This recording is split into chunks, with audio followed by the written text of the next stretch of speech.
Assalamualaikum warahmatullahi wabarakatuh. Halo, kami dari kelompok 1 akan melakukan presentasi dengan materi yang berjudul Teologi dan Prinsip Dasar Ekonomi Islam. Perbedaan ekonomi Islam dengan ekonomi konvensional. Kelompok 1 ini beranggota 5 orang, yaitu saya sendiri, Cynthia Faradiba, dan rekan-rekan saya, Nurpida Agustina, Mauliana Risti, Ervita Susiana, Fajar Mulyadi. Baik, langsung saja kita mulai presentasi ini. Pengantar ekonomi Islam adalah sebuah konsep keilmuan yang membahas tentang cara berinteraksi secara ekonomi dalam kerangka ajaran Islam. Pengantar ekonomi Islam memberikan gambaran komprehensif tentang cara berinteraksi secara ekonomi yang berlandasan pada ajaran Islam. Teologi ekonomi Islam. Teologi dan prinsip dasar ekonomi Islam berakar pada ajaran Islam dan nilai-nilai moral yang terkait dengan keyakinan akidah Islam. Berikut adalah beberapa poin penting. Tauhid.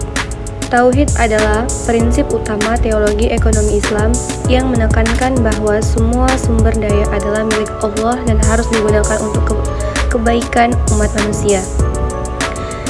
Etika dan moralitas.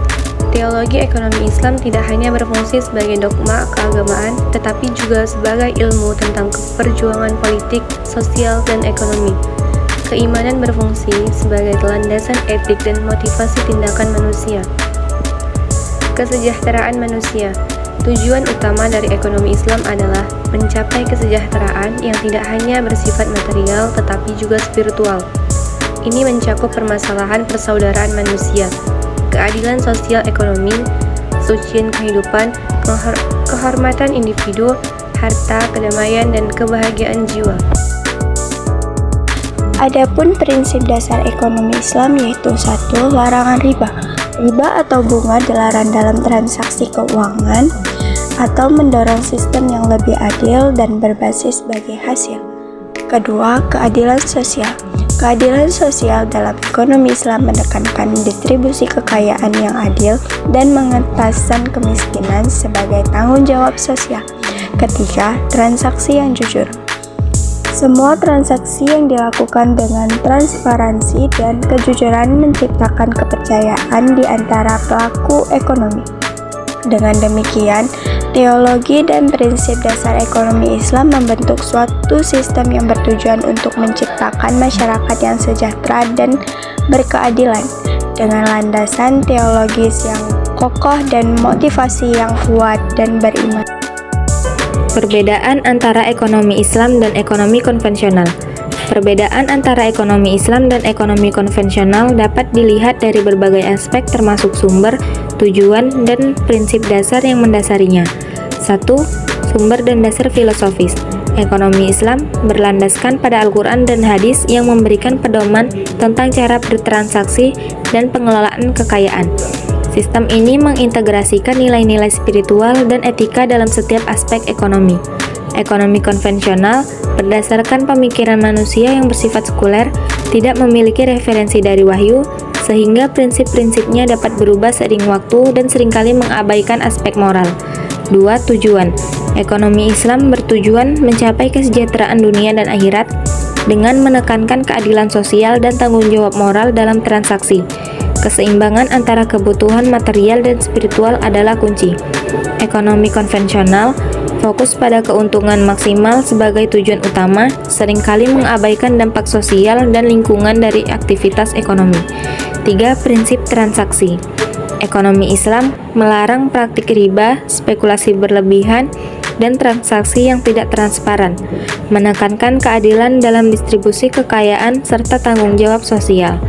Ekonomi konvensional mengutamakan kebebasan pasar tanpa batasan moral yang ketat yang dapat menyebabkan ketidakadilan, eksploitasi, dan transaksi ekonomi. Sumber hukum ekonomi Islam. Sumber hukum ekonomi Islam terdiri dari beberapa sumber utama yang digunakan untuk mengatur dan memberikan pedoman dalam sistem ekonomi berdasarkan ajaran Islam.